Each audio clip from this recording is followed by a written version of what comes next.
everyone, welcome back to the channel. And this episode or video, we are actually at the airport. We're going to be traveling overseas. Got Amy just over there, and we're going to be boarding a plane and heading out to Indonesia. So we're going to spend 2.5 weeks traveling around Bali and the Komodo Islands. And in this video, I think I will just be showing stuff for the first week. It's not really a herping trip per se this first week, but we'll see what I can do and where I can go. I'll be mostly surfing and things instead, but tonight when we arrive in Bali, we're going to be trying for some sea crates and things, so hopefully we can find some stuff, but it's just going to jump around and a lot. So yeah, super excited, and I'm pretty keen to board the plane.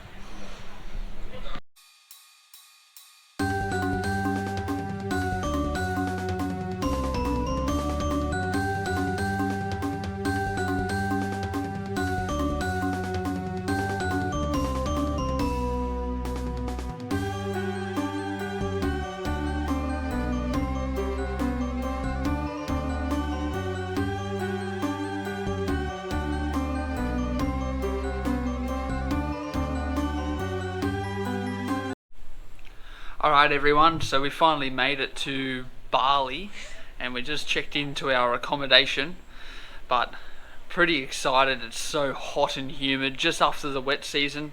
Probably one of the better times of year to come herping in Southeast Asia, but super excited, super hungry, and we just need to get some dinner, catch up with some family. My uncle and stuff is here as well, so we're going to catch up with them and then go for a walk and look for some sea crates hopefully. Alright guys, so we made it down to the beach, and here we're going to be looking for some sea crates. Had a great dinner, some mee goreng, but we're going to just be walking the rocks, looking around. They come in the night time to forage or to sleep in the crevices, so fingers crossed we can come across one. Holy shit guys, holy shit, I'm shaking. Holy crap, look at that.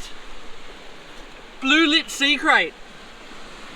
Wow, these things are ridiculous. Oh my god. Okay, so we're walking around the rocky coastline looking for this snake. This is the blue lit sea crate, or Laticorda laticorda. Now these aren't true sea snakes, so they actually come onto land to lay eggs. And sea snakes live their whole life in the ocean. Although they've still got that paddle-like tail for swimming very well, they love hunting things like eels and fish. They even come onto the hunt like mud skippers and other things like that. But they've got a very potent toxin, super potent toxin, and that's because it is hard to catch a fish or an eel, but once they catch it, they don't want to lose that animal. Kind of like an inland taipan where they really cannot lose that prey item. So they hunt around the rocky shore looking for these things, and then they also love coming onto land to sleep. They can commonly find them curled up in the rock crevices. Now these two species you can find in Bali. You can find a yellow lit sea crate which gets bigger, and then the blue lit sea crate which is a lot rarer. I'm so stoked. They're such a beautiful snake. They're blue and black. Like, not many snakes in the world are that color. They're kind of like an aquatic bandy. They're just, what an incredible snake. This is so beautiful.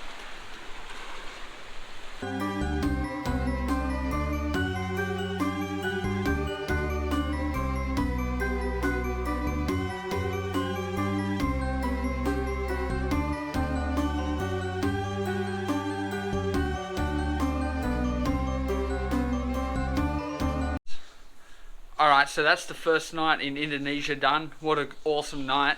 I think we're getting up really early tomorrow morning to surf, so I don't think I'm going to be doing too much herping tomorrow. But maybe tomorrow night I think we'll do a walk, but a different walk. Maybe along the coastline and then up through like more of a scrubby trail hopefully. We'll scout that out tomorrow midday sometime possibly.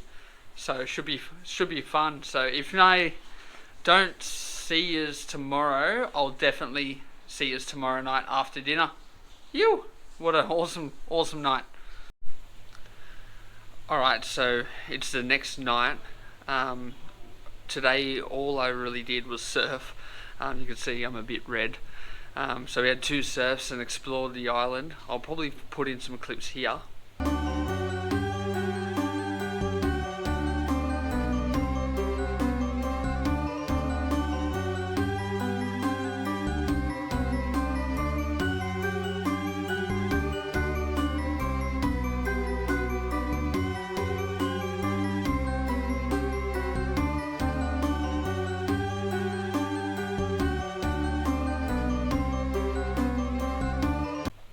So yeah, we're just gonna go down. We scouted out a few areas nearby that might have snakes. I'm not too sure. I'm just going in blind, so hopefully we can just turn up something common. I'll be happy just with one species of snake tonight. But if not, then we will be seeing you on an island east of Bali for my father's wedding. So we won't be doing as much herping, but I will definitely try to do some. Alright guys, so we made it to a little patch of habitat along a little footpath. So we're just going to be shining and looking in these trees, hoping to see a bright green snake, or any snake. So wish us luck, hopefully we can find something. Alright, so we have this massive tokay. We've got my camera right up to him. That thing is giant. Whoa, he's just going back in his hollow. How cool is that? First tokay actually I filmed on trip. Hopefully we can get a closer look. That was a bit too high for me to get my hands on it, but how cool is that? It's really hard to see, but inside that hollow where that tokay, it must be a big female because there's a bunch of her eggs in here. Now tokays can lay multiple eggs and they actually lay them together and they adhere to the sides of objects like trees and things. So they actually stick their eggs to the side of vertical objects. And that's so when the geckos hatch, they're already off the ground. They don't have to worry about predators. They're already in a hollow and ready to hunt insects. So that's pretty cool that we got to see her, a big female, and she's kind of guarding her nest. Okay, so in front of us we have what I think is a Cerdodactylus species, and it's pretty funny. We have quite a few species of Cerdodactylus back at home in Australia and North Queensland, but this is actually my first ever time seeing this genus. And across Southeast Asia, there is actually over 300 species of Cerdodactylus, or bent-toed geckos, or they're called ring-tailed geckos back at home. Although he's not the prettiest of Cerdodactylids, but a new gecko species is pretty cool. That's awesome. Very cool.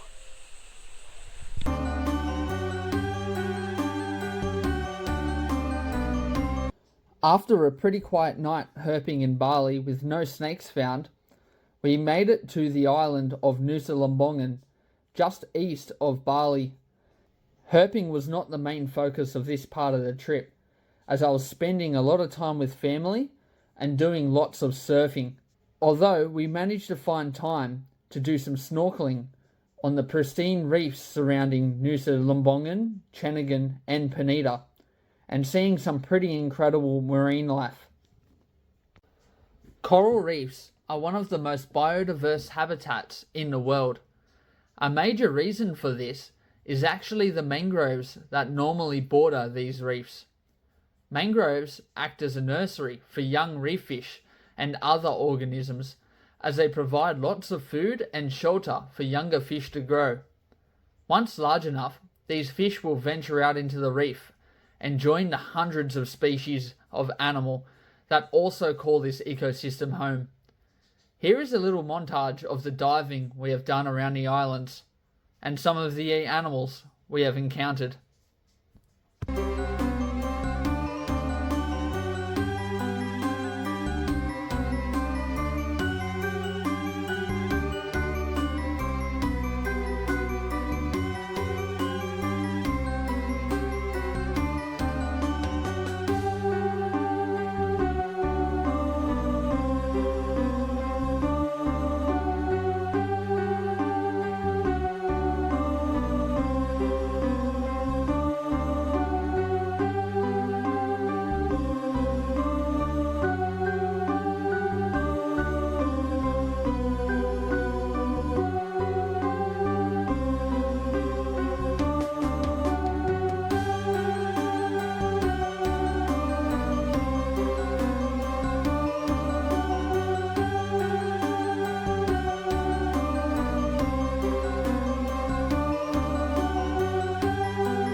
In between snorkeling spots, we managed to come across these green sea turtles. Two of them were actually mating on the surface of the water, and another male seemed to be trying to knock off the other male. A lot of female green sea turtles actually return to the same beaches that they were born from in order to lay their eggs. Pretty incredible stuff, seeing as it's a vast ocean and they'll travel thousands of kilometers in order to lay their eggs on that one particular beach.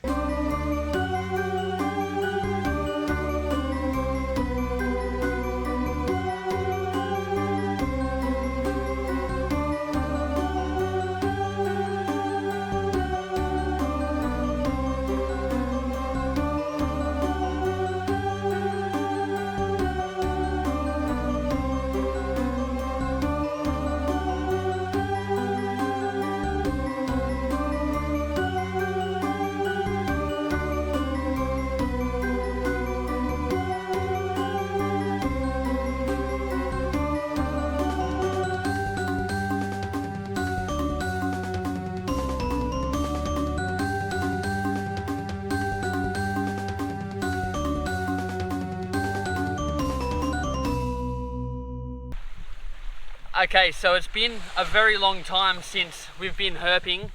We have been herping, but just not really finding much. And tonight I was kind of just about to go to bed, and one of my family members found a snake on the road and just prompted us to go herping. And once I started herping, I couldn't stop. And then we drove up to this beach, and I just walking down this beach thinking, oh, maybe a sea crate. And here it is. This is the yellow-lipped sea crate. Bit bigger than our other previous species we just saw the other day, and as you can see, they're still gorgeous. Now they're a little bit different because they got a bit more yellow markings on their face, and their bands are more of a greyish white colour. Very awesome snake species. Okay, so he's coming onto the land to sleep, just like other of the crate species. They also lay eggs on land, unlike sea snakes that give live birth. And they are still very highly toxic. Love their moray, love their eels. That's their favourite food. And you can really see that paddle-like tail if Amy comes closer and zooms in. Got a paddle-like tail to help him propel through the water. What an incredible snake. We had a bit of a snake drought lately, and we finally ticked off another one, and I'm so stoked. So stoked. We got both Laticorda species in less than a week, and we weren't even really trying that hard. So how good is that?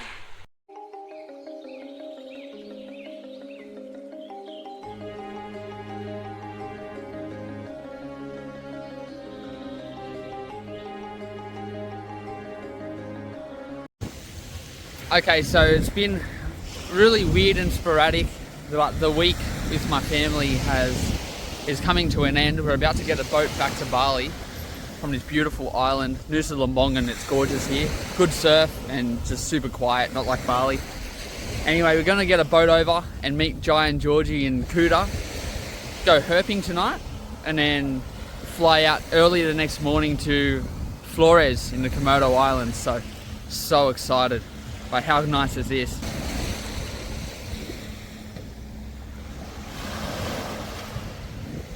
You can see that volcano in the distance.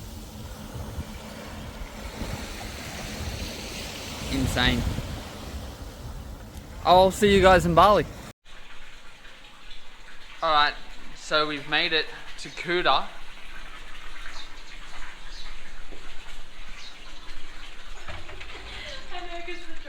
And look who we have. Got Georgie.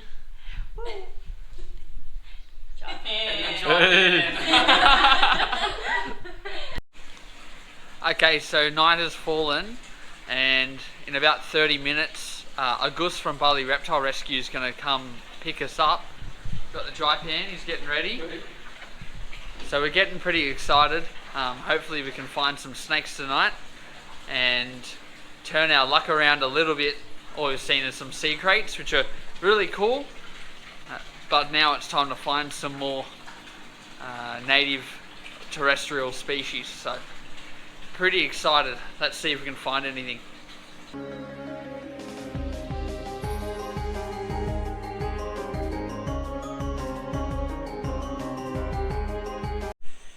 Okay guys, so we just finished driving here and we made it to the first spot with a goose. So we're going to be looking for heaps of snakes here tonight. And yeah, and then also a goose has caught something, relocated something for us. And I'm going to keep it a surprise, but I'm pretty freaking stoked to even just see this species. So yeah, we're going to get looking. Jaipan's there looking already. Let's go. Go really slowly and look up in these trees, yeah? Yeah. We got a tokay gecko. You saw these earlier in the video, so I won't spend too much time. Saw multiple tonight.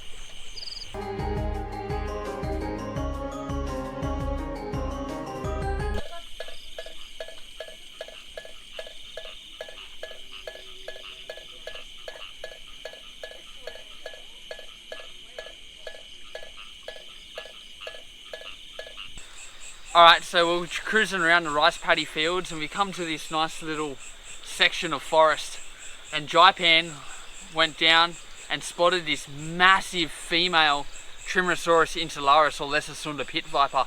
Now on Bali we only get this green form. Hopefully tomorrow and the next few days we will see a few more colour forms of this species, but this is an exceptional size for a pit viper, lesser sunda pit viper. Big female. Definitely would have had multiple babies over her life, big old one, but she's actually really pretty for her size. What an animal, what a great first viper. I've never seen viper before. And the difference between vipers and elapids is vipers have hinged fangs, so they can actually move their fangs independently and they're not fixed in like an elapid, like a brown snake. And also they've got heat pits on the top of their mouth there, and that's how they can sense temperature differences. They can sense it from like about 0.1 of a degree difference, and that's how they hunt their prey. They sit there in ambush and wait. One this size definitely would take rodents easy, but smaller ones will be hunting geckos and frogs. What an incredible snake, just absolutely phenomenal. Like seriously, what a great animal.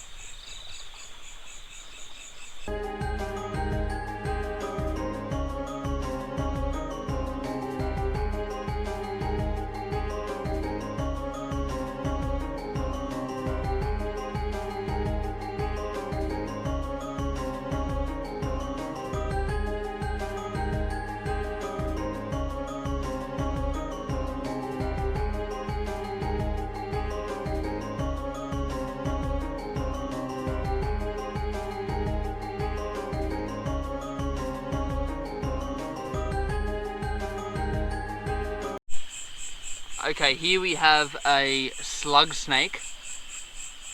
Piraeus is a genus. Now they're a very common genus of snake in Southeast Asia, and they're called slug snakes because they actually feed upon slugs and snails. Really cool little species. We actually saw another one just over there as well, so they're pretty common. But we also have a red-tailed racer in a tree, and it's very high up, so fingers crossed we can get that down and have a closer look, because that's easily one of my biggest targets. A snake I didn't actually expect to see. How cool is that? Pretty cool.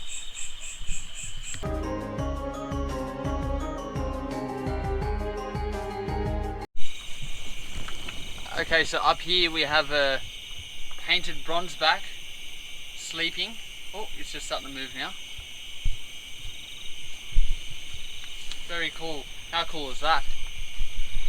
Just sleeping in this tree.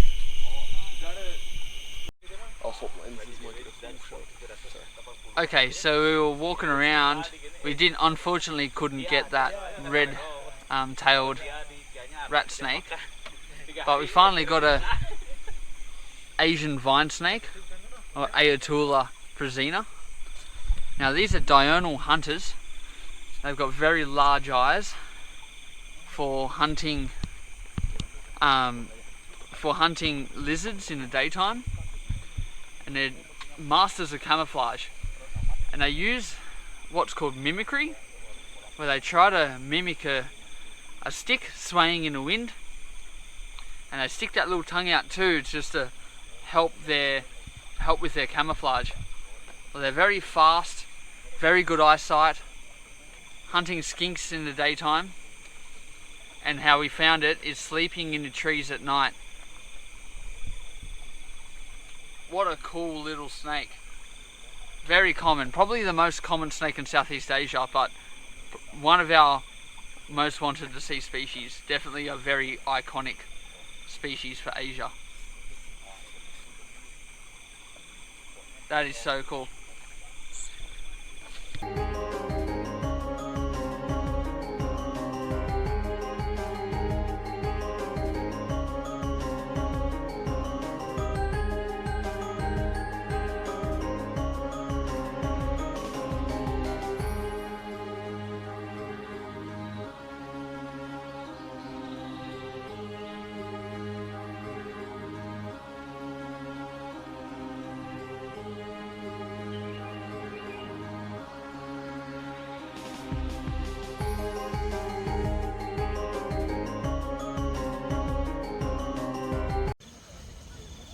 Okay, so this is a species I actually really wanted to see. I'm pretty sure the common name is long-tailed grass skink. But they have got extremely long tails. The tails are like 2/3 of their body. It's pretty crazy. You can see it goes all the way down there. Just sleeping in this grass. Actually pretty cool skinks. Really cool skinks. What a way to end this walk. Very, very good. Okay, so after that grass skink, that'll be the last animal for this spot. Now we're going to go for a drive further inland and hopefully mangrove cat snake. I think that's probably my favourite boiga species out of them all, and I'm pretty excited to see one. So fingers crossed we see one. But what a good night, what an awesome night.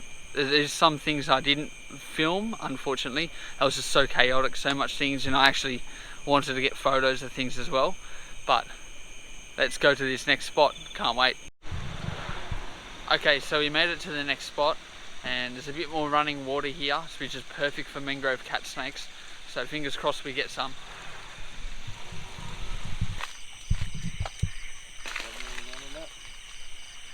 Okay, so we're walking along this rice field where there's some running water, and just in the side of the water in the grass, I saw this mangrove cat snake cruising through. Little juvenile. They're one of the largest boigas. They can get very big and very thick. They can get very thick. But this is the black and white morph, or Dendrophilia. They come in black and white and black and yellow. Black and white are a lot rarer than the black and yellow. So we're very lucky to see this as our first mangrove cat snake. Now they're found all throughout Southeast Asia. They're Boiga dendrophilia here.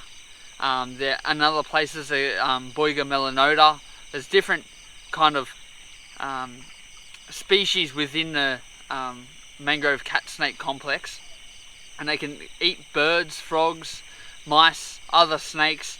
They get super large.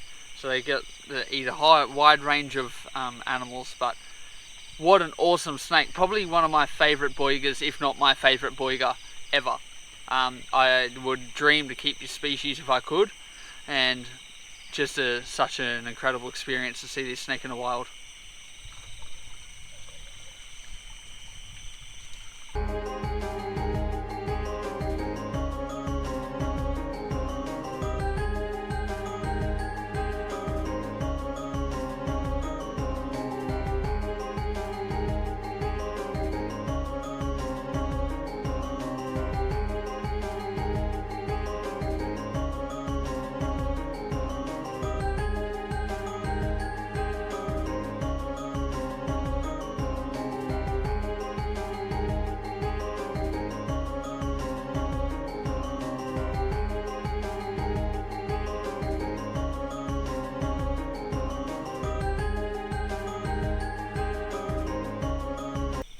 Okay, so Gus found this yellow striped racer, which is a type of colubrid, and I don't know too much about them, but I know they're diurnal, similar to white-bellied rat snakes and things.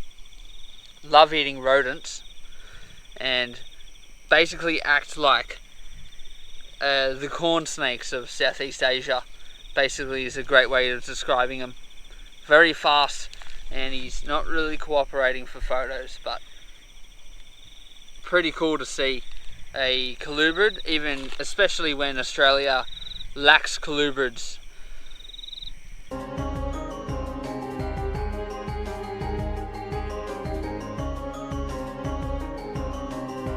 Okay, so in front of us we have a Javanese spitting cobra. This is a little juvenile that a Gus has relocated, and we're just about to release. How cool is this? They are found in the Lesser Sunda Islands, so from Java across to Bali, Lombok, all the way to the Komodo Islands. So all across all those islands in the Indonesian archipelago. Now he's not hooding at the moment, he was hooding just before, and they can actually spit venom up to 1.5 meters, but they're not very good aim.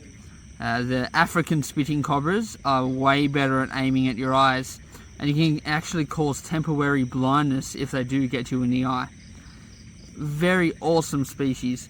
Also very commonly encountered by humans because they're attracted to the houses due to the abundance of rats and prey items.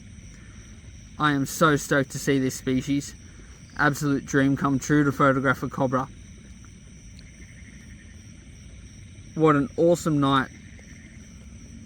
So sick.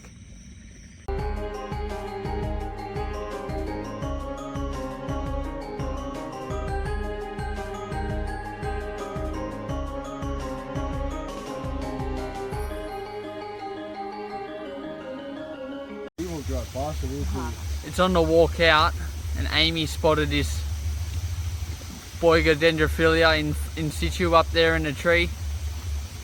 How cool is that? Number 2 for the night. No black and yellows. It's still pretty cool. Okay, so now we're walking back to the car. I think this will be the end of the night and the end of this episode. So if you'd like to keep up for the rest of our adventures here in Indonesia, please remember to subscribe. Next up, Komodo Islands. Can't wait. So see you in the next one. Thanks everyone for watching. Please remember to like and subscribe, and follow our socials down below.